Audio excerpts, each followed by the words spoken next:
ਮਾਨ ਸਾਹਿਬ ਤੁਸੀਂ ਹੁਣ ਫੇਰੀ ਤੇ ਹੋ ਪੰਜਾਬ ਮਿਸ਼ਨ ਲੈ ਕੇ 2022 ਪਿਆਰ ਕਿਵੇਂ ਦਾ ਮਿਲ ਰਿਹਾ ਲੋਕਾਂ ਦਾ? ਕਿਉਂਕਿ ਅਸੀਂ ਜੇ ਤੁਹਾਡੇ ਨਾਲ ਜਾ ਰਹੇ ਹਾਂ, ਲੋਕ ਬਹੁਤ ਤੁਹਾਡੀਆਂ ਤਾਰੀਫਾਂ ਕਰ ਰਹੇ ਨੇ ਵੀ ਇਸ ਤਰ੍ਹਾਂ ਹੋਏਗਾ ਵੀ ਮਾਨ ਸਾਹਿਬ ਸੂਬੇ ਨੂੰ ਅੱਗੇ ਲੈ ਕੇ ਜਾਣਗੇ, ਪਰ ਤੁਹਾਡੀ ਕੀ ਸੋਚਣੀ ਹੈ? ਕੀ ਤਰ੍ਹਾਂ ਲੋਕਾਂ ਦਾ? ਦੇਖੋ, ਇਹਨਾਂ ਦੇ ਨਾਲ ਹੀ ਰਲ ਕੇ ਸੂਬੇ ਨੂੰ ਅੱਗੇ ਵਧਾਵਾਂਗੇ ਜੀ। ਤੁਸੀਂ ਆ ਜਾਓ, ਅੱਜ ਪਿਆਰ ਦੇਖ ਲਿਓ ਤੁਸੀਂ ਆਪ ਖੁਦ। ਅਸੀਂ ਕਿਹੜਾ ਕੋਈ ਮਤਲਬ ਕੋਈ ਲਾਲਚ ਦੇ ਕੇ ਜਾਂ ਕੋਈ ਉਹਨਾਂ ਨੂੰ ਦਬਾਅ ਪਾ ਕੇ ਲੈ ਕੇ ਆ ਰਹੇ ਹਾਂ। ਇੱਕ ਦਿਨ ਪਹਿਲਾਂ ਅਸੀਂ ਤਾਂ ਜਿਹੜਾ ਫੇਸਬੁੱਕ ਤੇ ਪਾਉਂਦੇ ਆ, ਉਹ ਪੜ੍ਹ ਕੇ ਲੋਕ ਜਿਹੜੇ ਨੇ ਆਪ ਮੁਹਾਰੇ ਕੋਠਿਆਂ ਤੇ ਛੱਤਾਂ ਤੇ ਸੱਥਾਂ ਦੇ ਵਿੱਚ ਇਕੱਠੇ ਹੁੰਦੇ ਨੇ, ਹਾਰ ਪਾਉਂਦੇ ਨੇ ਬਜ਼ੁਰਗ, ਮੱਥਾ ਟੇਕਦਾ ਮਾਵਾਂ ਨੂੰ ਤੇ ਭੈਣਾਂ ਦੁਆਵਾਂ ਦਿੰਦੀਆਂ ਨੇ ਤੇ ਅਸੀਸਾਂ ਦਿੰਦੀਆਂ ਨੇ, ਮਾਵਾਂ ਜਿਉਂਦਾ ਰਹਿ ਪੁੱਤ, ਸਾਡੇ ਧੀਆਂ ਪੁੱਤਾਂ ਨੂੰ ਕੰਮ ਕੁੰਮ ਤੇ ਲਾ ਦੀ। ਆਹੀ ਹੈ ਅੱਜ ਜਿਹੜਾ ਈਡੀ ਨੇ ਚਰਨਜੀਤ ਦਾ ਭਤੀਜਾ ਸੀ ਉਹ ਅਰੈਸਟ ਕੀਤਾ ਗਿਆ, ਕੀ ਕਹਿਣਾ ਚਾਹੋਗੇ? देखिए, असल में कैप्टन साहब ने एक बार कंफर्म कर दिया था कि चन्नी साहब का नाम रेता चोरी में था, लेकिन क्योंकि कांग्रेस की लाज बचानी थी, इज्जत बचानी थी, मैंने कुछ किया नहीं। उसके बाद चरणजीत चन्नी ने खुद कंफर्म कर दिया था जब ईडी की रेड पड़ी कि मेरे से एक गलती हो गई, मैं अपने रिश्तेदारों पर नज़र नहीं रख पाया। इसका मतलब आज ईडी ने जो गिरफ्तारी की है, इसका मतलब चन्नी साहब उस पर मोहर लगा रहे हैं कि हाँ, मेरे रिश्तेदारों ने ये काम किया है, ठीक है ना।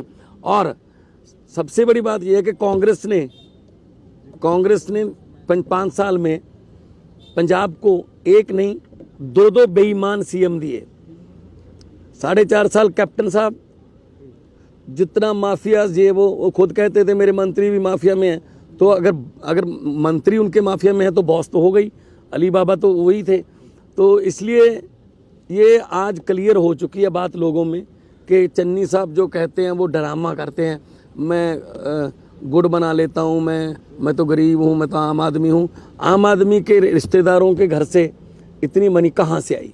और वो आदमी जो हनी है नाम उसका, वो आदमी हर सरकारी फंक्शन में साथ होता था, उसको ब्लैक कैट कमांडो की सिक्योरिटी मिली हुई है, उसके पास कौन सा संवैधानिक ओहदा है? कोई कॉन्स्टिट्यूशनल पोस्ट है उसके पास?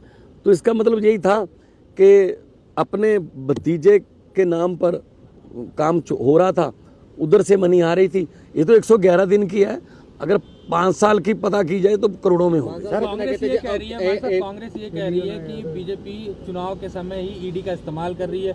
उन्होंने रणदीप सुरजेवाला ने बाकायदा ट्वीट किया कि चुनाव का समय आते ही बीजेपी एक्टिव हो गई और ईडी का इस्तेमाल और केंद्रीय एजेंसियों का इस्तेमाल करना शुरू कर दिया। तो 10 करोड़ भी ईडी लेके आई थी साथ में। मैं मानता हूँ, चलो कांग्रेस की बात ठीक मान लेते हैं कि जी बीजेपी ऐसे बदलाखोरी की भावना से काम करती है, तो 10 करोड़ और 56 करोड़ की जो कागजात वो भी ईडी साथ में लेके आई थी। अरविंद केजरीवाल के घर पे भी ईडी, सीबीआई, इनकम टैक्स से उन्होंने रेड की थी। क्या मिला था? 10 मफलर जो अनअकाउंटेड थे कि ये आप कौन से खाते में दिखाओगे।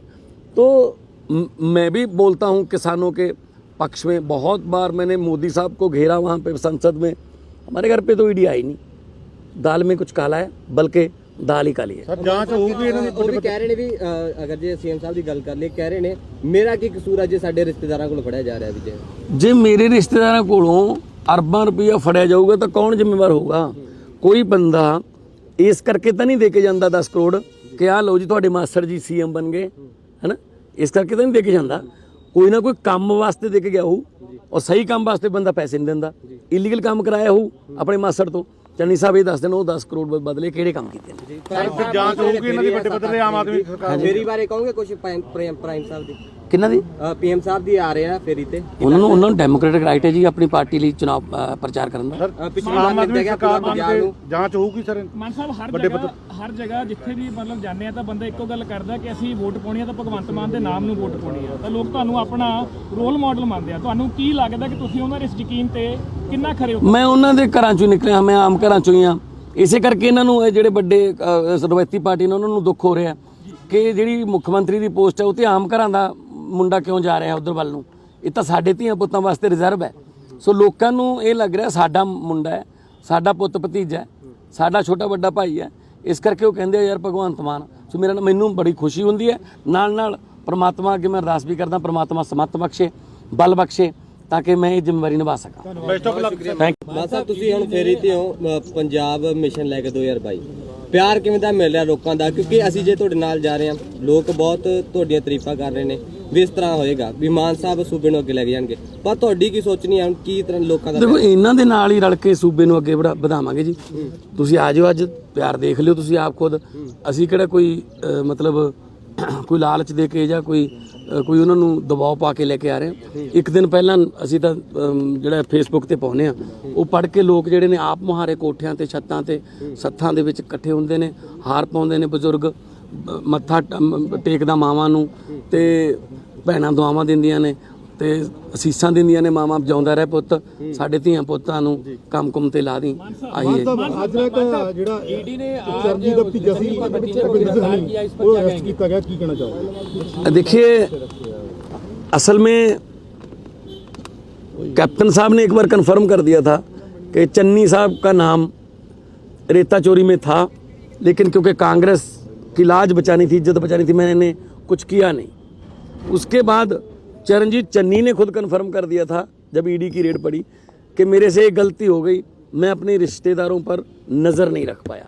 इसका मतलब आज ईडी ने जो गिरफ्तारी की है, इसका मतलब चन्नी साहब उस पर मोहर लगा रहे हैं कि हाँ, मेरे रिश्तेदारों ने ये काम किया है, ठीक है ना। और सबसे बड़ी बात यह है कि कांग्रेस ने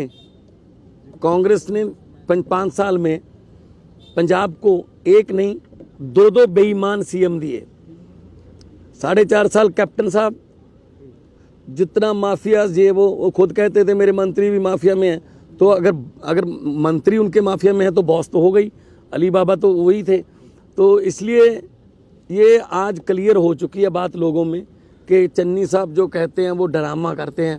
मैं गुड़ बना लेता हूँ, मैं तो गरीब हूँ, मैं तो आम आदमी हूँ। आम आदमी के रिश्तेदारों के घर से इतनी मनी कहाँ से आई? और वो आदमी जो हनी है नाम उसका, वो आदमी हर सरकारी फंक्शन में साथ होता था। उसको ब्लैक कैट कमांडो की सिक्योरिटी मिली हुई है। उसके पास कौन सा संवैधानिक ओहदा है? कोई कॉन्स्टिट्यूशनल पोस्ट है उसके पास?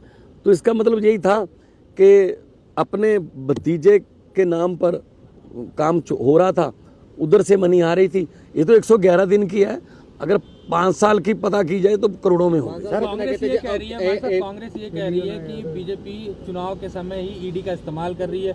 उन्होंने रणदीप सुरजेवाला ने बाकायदा ट्वीट किया कि चुनाव का समय आते ही बीजेपी एक्टिव हो गई और ईडी का इस्तेमाल और केंद्रीय एजेंसियों का इस्तेमाल करना शुरू कर दिया। तो 10 करोड़ भी ईडी लेके आई थी साथ में। मैं मानता हूँ, चलो कांग्रेस की बात ठीक मान लेते हैं कि जी बीजेपी ऐसे बदलाखोरी की भावना से काम करती है, तो 10 करोड़ और 56 करोड़ की जो कागजात वो भी ईडी साथ में लेके आई थी। अरविंद केजरीवाल के घर पे भी ईडी, सीबीआई, इनकम टैक्स से उन्होंने रेड की थी। क्या मिला था? 10 मफलर जो अनअकाउंटेड थे कि ये आप कौन से खाते में दिखाओगे। तो मैं भी बोलता हूँ किसानों के पक्ष में। बहुत बार मैंने मोदी साहब को घेरा वहाँ पे संसद में, हमारे घर पे तो ईडी आई नहीं। दाल में कुछ काला है, बल्कि दाल ही काली है। ਜਾਂਚ ਹੋਊਗੀ ਇਹਨਾਂ ਦੀ। ਉਹ ਵੀ ਕਹਿ ਰਹੇ ਨੇ ਵੀ ਅਗਰ ਜੇ ਸੀਐਮ ਸਾਹਿਬ ਦੀ ਗੱਲ ਕਰ ਲਈ, ਕਹਿ ਰਹੇ ਨੇ ਮੇਰਾ ਕੀ ਕਸੂਰ ਹੈ ਜੇ ਸਾਡੇ ਰਿਸ਼ਤੇਦਾਰਾਂ ਕੋਲ ਫੜਿਆ ਜਾ ਰਿਹਾ ਵੀ ਜੇ ਮੇਰੇ ਰਿਸ਼ਤੇਦਾਰਾਂ ਕੋਲੋਂ ਅਰਬਾਂ ਰੁਪਈਆ ਫੜਿਆ ਜਾਊਗਾ ਤਾਂ ਕੌਣ ਜ਼ਿੰਮੇਵਾਰ ਹੋਊਗਾ? ਕੋਈ ਬੰਦਾ ਇਸ ਕਰਕੇ ਤਾਂ ਨਹੀਂ ਦੇ ਕੇ ਜਾਂਦਾ 10 ਕਰੋੜ ਕਿ ਆਹ ਲਓ ਜੀ ਤੁਹਾਡੇ ਮਾਸਟਰ ਜੀ ਸੀਐਮ ਬਣ ਗਏ, ਹੈਨਾ। ਇਸ ਕਰਕੇ ਤਾਂ ਨਹੀਂ ਦੇ ਕੇ ਜਾਂਦਾ। ਕੋਈ ਨਾ ਕੋਈ ਕੰਮ ਵਾਸਤੇ ਦੇ ਕੇ ਗਿਆ ਹੋਊ, ਔਰ ਸਹੀ ਕੰਮ ਵਾਸਤੇ ਬੰਦਾ ਪੈਸੇ ਨਹੀਂ ਦਿੰਦਾ। ਇਲੀਗਲ ਕੰਮ ਕਰਾਇਆ ਹੋਊ ਆਪਣੇ ਮਾਸਟਰ ਤੋਂ। ਚੰਨੀ ਸਾਹਿਬ ਇਹ ਦੱਸ ਦੇਣ ਉਹ 10 ਕਰੋੜ ਬਦਲੇ ਕਿਹੜੇ ਕੰਮ ਕੀਤੇ ਨੇ। ਜਾਂਚ ਹੋਊਗੀ ਇਹਨਾਂ ਦੀ ਵੱਡੇ ਪੱਧਰ ਤੇ ਆਮ ਆਦਮੀ ਸਰਕਾਰ ਦੀ। ਮੇਰੀ ਬਾਰੇ ਕਹੋਗੇ ਕੁਝ ਪ੍ਰਾਈਮ ਸਾਹਿਬ ਦੀ? ਕਿਹਨਾਂ ਦੀ? ਪੀਐਮ ਸਾਹਿਬ ਦੀ ਆ ਰਹੇ ਆ ਫੇਰੀ ਤੇ। ਉਹਨਾਂ ਨੂੰ ਡੈਮੋਕ੍ਰੈਟਿਕ ਰਾਈਟ ਹੈ ਜੀ ਆਪਣੀ ਪਾਰਟੀ ਲਈ ਚੁਣਾਵ ਪ੍ਰਚਾਰ ਕਰਨ ਦਾ। ਪਿਛਲੀ ਵਾਰ ਨਿਕਲ ਗਿਆ ਪੂਰਾ ਪੰਜਾਬ ਨੂੰ। ਜਾਂਚ ਹੋਊਗੀ ਸਰ। ਮਾਨ ਸਾਹਿਬ ਹਰ ਜਗ੍ਹਾ ਜਿੱਥੇ ਵੀ ਮਤਲਬ ਜਾਂਦੇ ਆ ਤਾਂ ਬੰਦਾ ਇੱਕੋ ਗੱਲ ਕਰਦਾ ਕਿ ਅਸੀਂ ਵੋਟ ਪਾਉਣੀ ਆ ਤਾਂ ਭਗਵੰਤ ਮਾਨ ਦੇ ਨਾਮ ਨੂੰ ਵੋਟ ਪਾਉਣੀ ਆ, ਤਾਂ ਲੋਕ ਤੁਹਾਨੂੰ ਆਪਣਾ ਰੋਲ ਮਾਡਲ ਮੰਨਦੇ ਆ। ਤੁਹਾਨੂੰ ਕੀ ਲੱਗਦਾ ਕਿ ਤੁਸੀਂ ਉਹਨਾਂ ਦੇ ਇਸ ਯਕੀਨ ਤੇ ਕਿੰਨਾ ਖਰੇ ਹੋ? ਮੈਂ ਉਹਨਾਂ ਦੇ ਘਰਾਂ ਚੋਂ ਨਿਕਲਿਆ, ਮੈਂ ਆਮ ਘਰਾਂ ਚੋਂ ਹੀ ਆ।